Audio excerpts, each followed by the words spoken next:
gold and black of Wolves on the left, the claret and blue of Burnley on the right.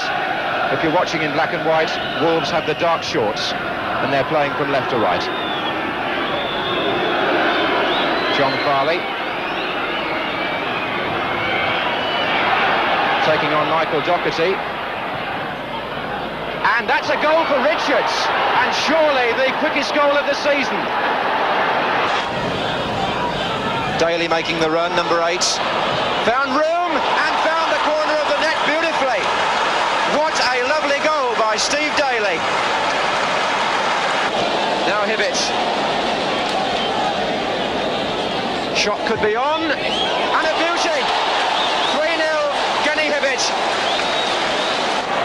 Now Farley on the break.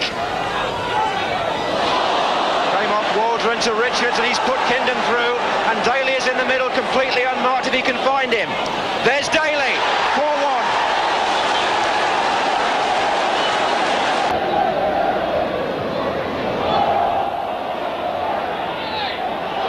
Still 20 minutes left, and here's Bailey for Wolves, and this time Richards in the middle, unmarked.